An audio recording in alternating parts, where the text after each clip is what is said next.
Las noticias de la hora en RCN Radio.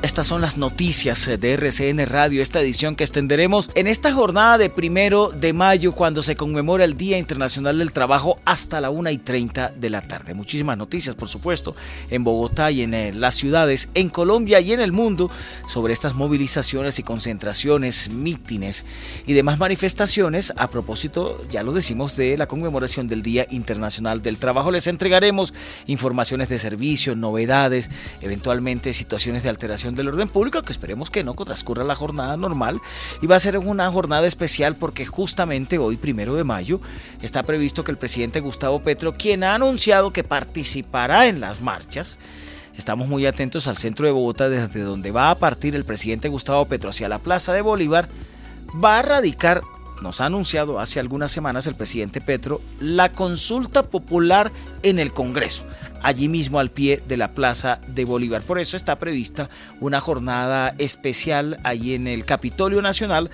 para recibir al presidente Gustavo Petro y recibir el proyecto de consulta popular con las 12 preguntas que están previstas o que hemos revelado nosotros aquí en primicia, pero que ya ampliamente se conocen, para consultarles justamente a los colombianos, valga la redundancia, sobre los intereses y las intenciones y lo que promueve el gobierno nacional en temas laborales. Justamente ha surgido en las últimas horas preguntas frente a si hay cambios en la redacción de estas 12 preguntas.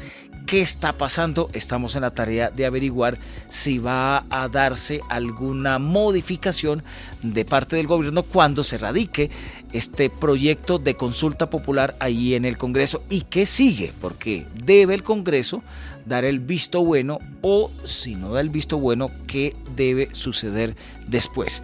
Ayer nos enteramos por la propia Procuraduría que el jefe del Ministerio Público fue sometido a una cirugía esta semana y fue visitado por el presidente de la República, Gustavo Petro, que generó algunas suspicacias, porque en principio se conoció que fue el presidente Petro el que fue a visitar a su residencia al procurador, pero bueno, finalmente se aclaró que fue sometido a una cirugía el procurador Gregorio Haas. Vamos a preguntarnos, o vamos a tratar de absolver cómo está el procurador y qué ha pasado en las últimas horas o en los últimos días. Estamos pendientes también de las emergencias por lluvias en varias regiones del país y muy atentos a la situación del orden público a propósito de todos los ataques reportados en los últimos días y del denominado Plan Pistola, que no es otra cosa que los ataques y los atentados terroristas de los grupos armados ilegales contra miembros de la fuerza pública en el país.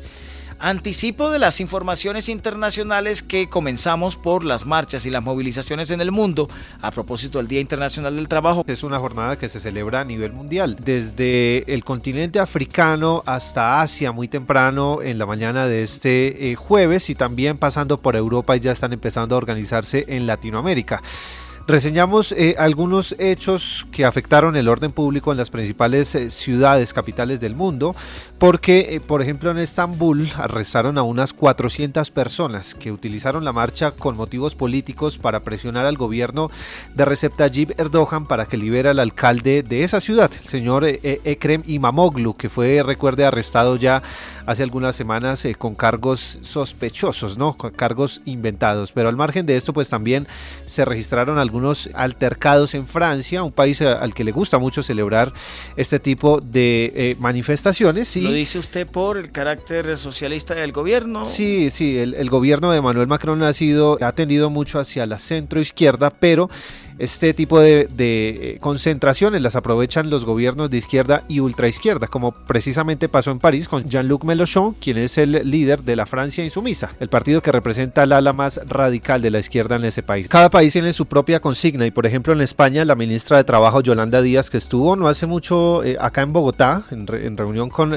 quien era entonces la ministra de Trabajo, Gloria Ramírez, también de izquierdas. Sí, señor, de izquierdas, salió a las calles y estuvo también, ella hace parte por supuesto del gobierno, y estuvo también hablando sobre la reducción de la jornada laboral, que actualmente está en 40 horas en España, y muy pronto, según se va a discutir en el Congreso de los Diputados, puede bajar a 37,5. 24 horas de noticias en RCN Radio.